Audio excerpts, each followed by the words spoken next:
I think Tommy stayed in bed. Oh, what a roller coaster we live on in here in Canada. Well, this is the third time that I've done these notes. I did them and then I threw them away, and then I did them and then I threw them away, and then I did them. So I'm pretty much not doing them. I'm just going to go with it. One of the greatest missionary stories of all time took place just 30 years after the death of Jesus by the Apostle Paul. So we're now probably around 50, 60 AD. Jesus dies about 30 AD. And Paul travels the Roman Empire. He goes on what are known as missionary journeys. And on his third missionary journey, he arrives at this country, this province of the Roman Empire called Asia Minor. You know where Asia Minor is today? Where's Asia Minor? Asia Minor is what we know today as Turkey. It was a Roman province. The capital of the province was Ephesus. And Paul made his headquarters in Ephesus. And an amazing statement is made about him by a traveling companion, Dr. Luke, who wrote the book, the Gospel of Luke and the book of Acts. In Acts chapter 19, Luke wrote this about Paul in Ephesus. Paul taught from the lecture hall of Tyrannus. This went on for 2 years, so that all the Jews and Greeks who lived in the province of Asia heard the word of the Lord. That is amazing. In 2 or 3 short years, Paul and his team, because he did function as a team, covered the entire province. And many of the people living in that province came to faith in Jesus. 30 years later, working from that same city of Ephesus, another apostle was working there. His name was the Apostle John. 30 years later, John's not in Ephesus. Because of his faith in Jesus, he's been exiled from Asia Minor, from Ephesus, and he's put on an island called Patmos. And while he's on that island, living as a subsistence farmer, I suppose, having to look after himself, there was no free lunch. He's now in his 80s or 90s. No indoor plumbing, no running water, no central heat. Grow your own vegetables, catch your own rabbits or whatever. If you want to live, you're going to have to look after yourself. While he's there, Jesus shows up. And Jesus gives him an amazing experience. Jesus comes and he talks to John about what is going to happen to the end of our time. And that's how we got the book of Revelation. Now remember, John's on Patmos. No courier service, no perolator. He's got these messages from God. He's got to get them out. I don't know who he found. I don't know if John ever knew he got them out completely. I don't know if he ever found out that we have the book of Revelation today because he took the time with whatever paper he had to write out the messages that Jesus gave him, somehow got them off the island, got them to their destination, and we have them today. He begins his book, his letter, whatever you want to call it, by writing a short little letter to 7 churches in that great province of Asia Minor. He knew the province well. He probably had traveled to many of those cities along with Paul and other apostles.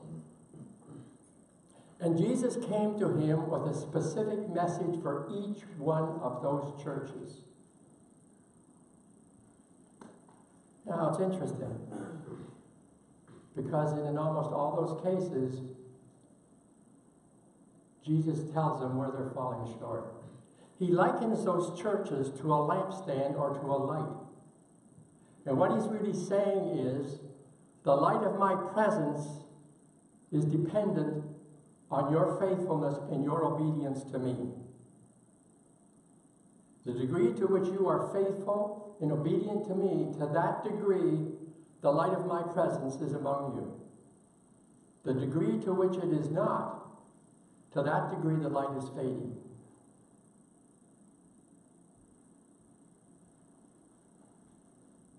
So John writes these 7 letters to these 7 churches. They're not about his opinions about those churches. It's not his advice to those churches. It's not even his teaching to those churches. These are revelations that Jesus came to John and gave to John and told him, write this down and send it to those churches. I've got this to say about that church. Please try your best to get the message there. So the first church is the very city that they've all been working out of, the city of Ephesus. By the way, recently Christian scholars have tried to go and visit all of those 7 cities where those 7 churches were. And you know what? They can't find one. Everyone is gone. No trace. All that's there is tourist ruins that you can go and visit. But no more churches. I think you could say that that meant that the light went out in all of those churches. So, what may have happened that caused that, and what was the message that Jesus gave them that could have prevented that?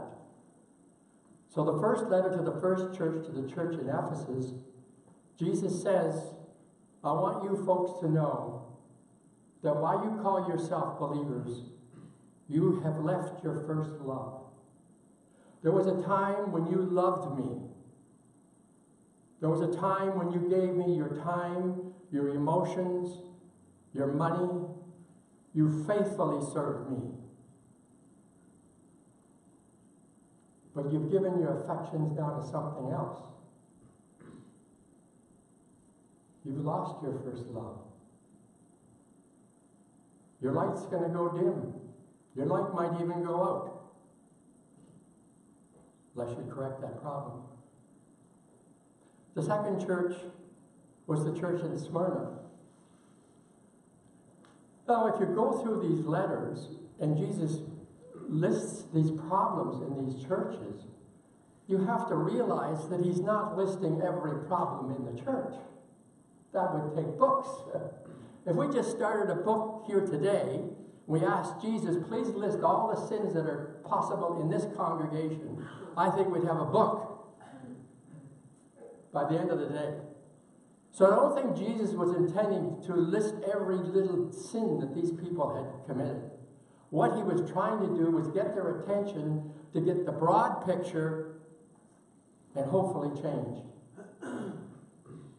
With Smyrna, it seems like they just wanted to avoid any discomfort for being a Christian.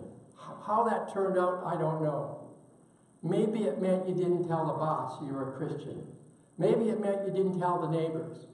Maybe it meant you snuck off to church and didn't let people know you were going to church.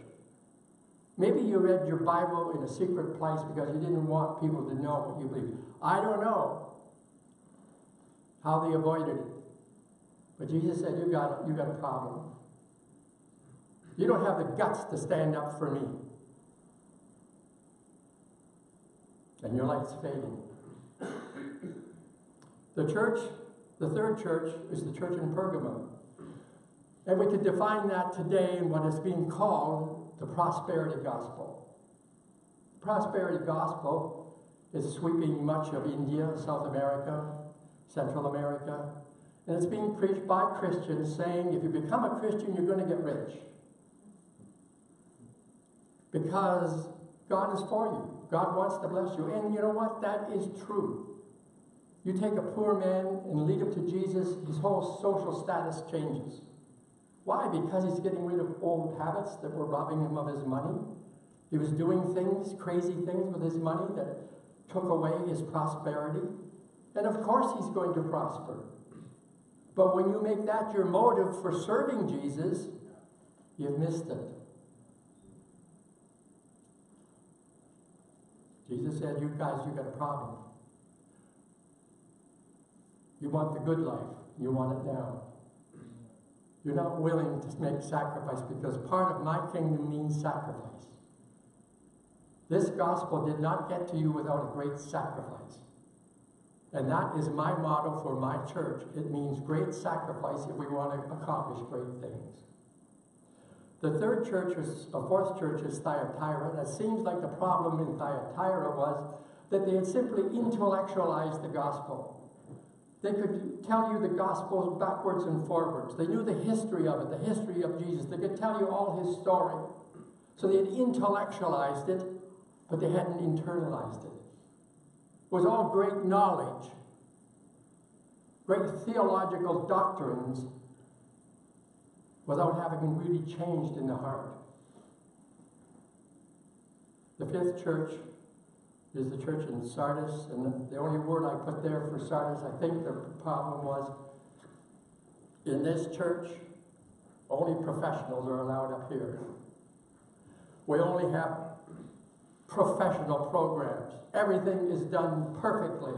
We only have perfect music, perfect preaching, perfect looking people, dressed perfectly. This is the perfect church to come to. And if you know very much about Christians who are in need, it gets pretty messy at times. I remember John Wimber used to say, he had a gift of evangelism. He could lead many into the kingdom. So he thought, if I take them to church, I'm going to get help in working with these people. But he found that many in the church didn't want to get their hands dirty helping broken people. And he used to say, you know what? Smelly fish get awfully smelly. They're not fun to be around. You got to get them cleaned up. But if the rest of the church isn't willing to participate in help and helping people through their issues, it can get pretty messy. The sixth church is the only church in which Jesus doesn't charge them with any sin or any wrong. It's the church in Philadelphia. He commends them for their faith. And I'd like to come back to that church, because here's the only church that maybe has a chance of the lights not going out. The final church is the church in Laodicea. His charge against this church is that you're just a wishy-washy church. You say you're Christian, but you don't even know what my moral standards are. The Old Testament, where is that? You don't even go there to find out what my moral standards are from the Old Testament. You play around in the New Testament a bit, you read the Gospels, and to you that's Christianity. And so you're very confused in your thinking. When the world throws this way of acting and thinking at you, you accept it. Because you don't know the truth. And the church was wishy-washy, and the believers were wishy-washy. So this is a strange group of churches. And can you imagine getting a special message written to you from Jesus, and in 2,000 years from then that you're no longer in existence? What went wrong in these churches?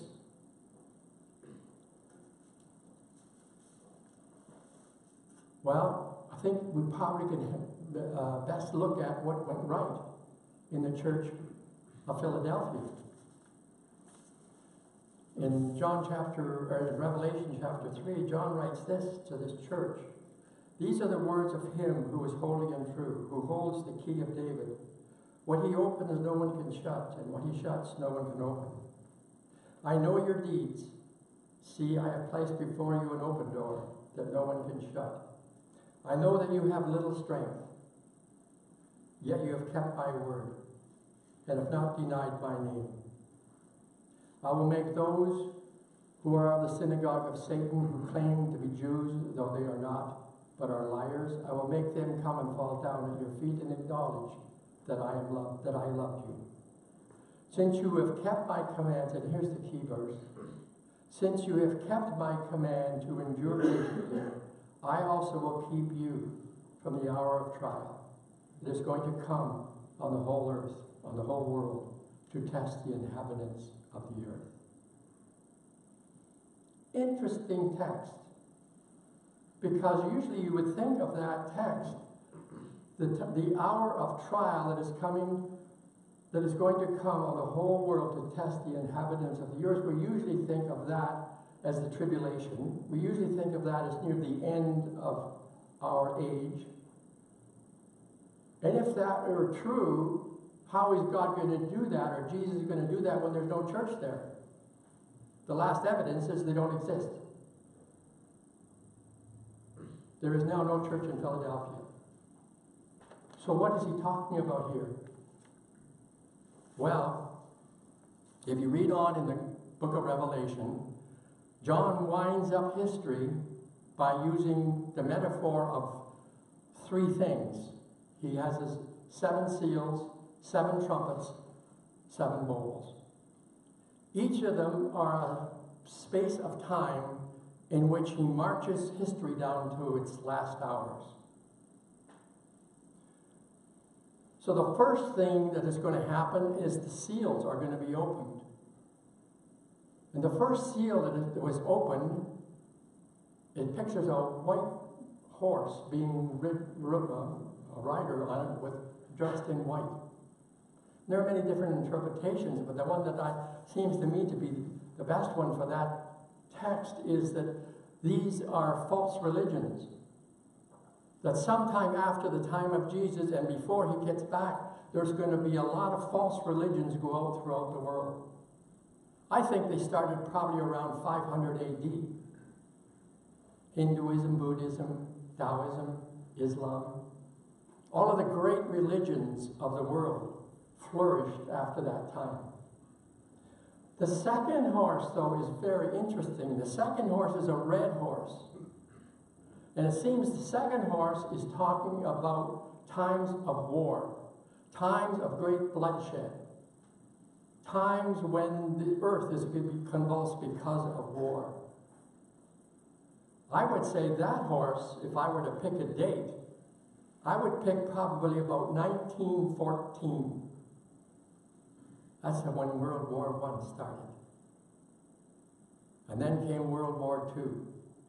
And have wars ever finished? They just keep getting worse and more atrocious. I think that horse has gone out. The interesting fact is that in 1915, in the country of Turkey, it was then known as the Ottoman Empire, was the last Islamic caliphate. ISIS has tried to restart the new caliphate, which they failed to do. That was the last one. It came to an end, I think, in 1924. But in 1915, the government of Turkey passed a law in which all Christians in the country were supposed to be killed. Most of the Christians were what they were ethnically called Armenians. And the government gave permission to the populace and to their army to go out and slaughter every Christian they could find. There were 2 million, at least, Christians at the time. 1.5 million of them were killed. The other 500,000, most of them fled. There were still a few there. I'm wondering if the church in Philadelphia prophetically heard that this may be coming, and maybe they had escaped. I don't know of any historical records that say what happened to them. But an interesting side note on that, across the ocean, Well, not quite across the ocean yet. Back in the 1600s, the British government, the King of England, to be specific, was running out of money. The banks were running out of money. He had nowhere to go to get money. There was a very wealthy real estate man in England by the name of William Penn. The king went to Penn and said, "Can I borrow some money? I have a lot of money." And Penn said, "Yes, I'll lend you the money."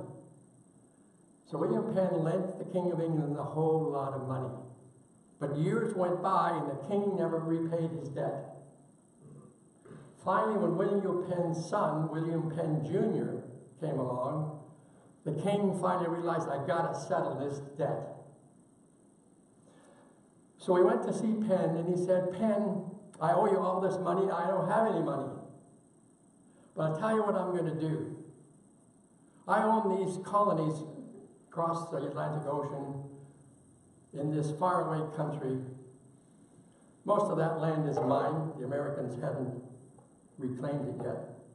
He said, I'll tell you what I'll do. I'll give you a chunk of that, a big chunk of that land if you'll cancel the debt." William Penn said, "It's a deal." And guess what we got? Pennsylvania. That's how Pennsylvania came into being. And William Penn Jr. was what was known as a Quaker. Quakers were Christians who believed that you could still hear the voice of God, that the gifts of the Spirit were still for the church today. And William Penn took that block of land called Pennsylvania, and he sent a word out to all the world, and he said, anybody, anywhere that is under any kind of religious persecution, you are welcome to move to Pennsylvania. And the capital of my state is going to be Philadelphia. I don't know if any Turkish Christians ever made it to Philadelphia, but it would sure be nice to know that they did. You know what Philadelphia means? Brotherly love. The city of brotherly love. Comes from the Greek word philo, and adelphos, brothers, brotherly love. So that leaves us with the question is, why did these other churches not pull up their socks and change their ways? Why have they faded out of history, totally gone? Well, if they're like you and like me, I suspect that they all intended to change. I think they were good, honest, sincere Christian people who thought, yeah, you're right. Yeah, there's some stuff in my life that should change. And I am going to think about that. I am going to pray about that.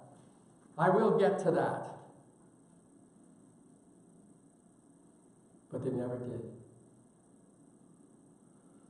So you see, there are good intentions and there are bad intentions. Nothing the matter with good intentions. It's like the parable that Jesus told about the father and the two sons. To the one son, he said, "Son, I've got this job out there I want done. Please go and do it." And son number two, "I've also got a job. I want you to go and do it." Son number one said, "Yes," and never went and never did it. Son number two said, "No, but did go and do it." So there's nothing the matter with good intentions if I finally follow through and get the intention done. The dangerous intentions are those intentions that I know there's something in my life that God is speaking to me about and I should be changing, or He's telling me there's stuff that He wants me to do, but I'm procrastinating and I'm not doing it. Those are dangerous. What was my word? Intentions. I told you I threw away my notes. Depending on you. So, for instance, if you perhaps heard on Christmas Day, there was the young lady from Gatineau who was going to Lustville to see her mother on Christmas Day. She was traveling along that river road. Her mother lived off in the country just a little bit. She got off the road, didn't realize the road was so icy, skidded off the road and slammed into a hydro pole, snapped the pole. She wasn't hurt. She stepped out of her car, though, and stepped onto the electrical cable and was electrocuted and laid there for 4 hours. She wasn't dead, but it was 4 hours before they found her. They've had to amputate both feet and both hands. The last I heard, they had to amputate more of her arm because the infection had gone higher.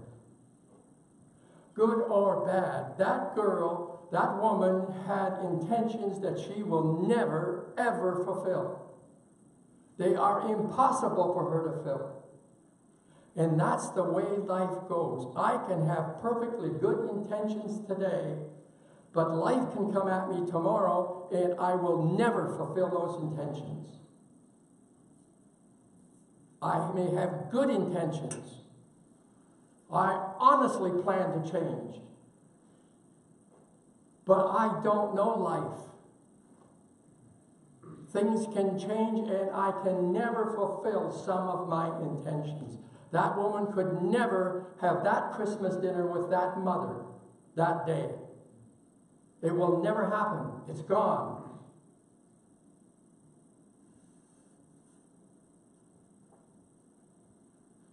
So that's the issue. That was the issue for these churches. I think most of those good Christian people there had good intentions.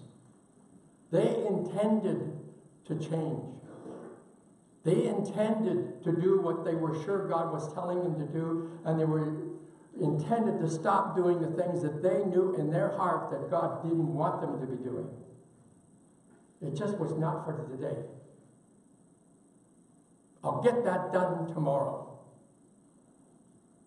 That is the most dangerous kind of an intention to ever have. Because you see, life comes at us in such a way that God knows whether I am ever going to fulfill that intention or not. I don't know. I'm fully convinced I'm going to fulfill it, but I don't know. But God does. And He sometimes, and He does know that I never will fulfill that particular intention. And so He comes along, and at first He dims the lights, and then He turns out the lights. And then some tragic thing happens. And we say, oh, why? What a terrible thing. I know that guy. His intentions were so good. I don't know whether he would have ever fulfilled them, but God knew. And God maybe thought, you know what? What's the point? I'm stepping out of here. I'm withdrawing my light. And when God withdraws His light, that opens the door for the destroyer to step in.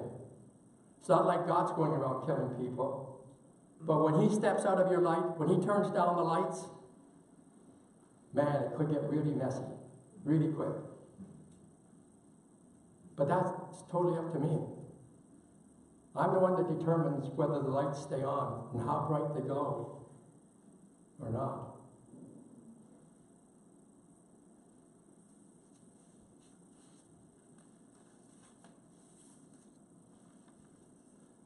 So, my friend, the point is, don't live with any intention that you know should be changed. That is the most dangerous intention for you ever to have in your mind, because you may never fulfill it. You will never get accomplished what you thought you would, because good intentions are not good enough. Someone has well said, it's good intentions that beat a path all the way to hell. Probably nothing is truer.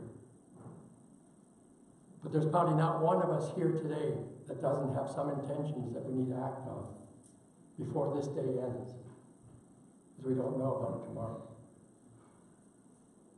I challenge you, don't hang on to any intentions that you know you need to change. I want to close with a prayer. Whatever part of this prayer you can join me in, then you say it's between you and God. Dear Jesus, I thank you that you've given me today, and yes, even this very hour, to bring my good intentions to death, and by faith receive the power of the Holy Spirit to do what I already know what you want me to do. Father, give me a picture over the next few days of your calling and your mission on my life. And give me the courage and the faith to begin living out that calling right away. Jesus, I know that this was the way you always did business with your Father. You never followed your own intentions. You only followed the intentions of your Father. Give me that kind of a heart. You know my intentions. I want them to always be good intentions that are fully fulfilled. Today, Father, I surrender to your good and perfect will for my life. Help me to walk with you faithfully. In Jesus' name, amen.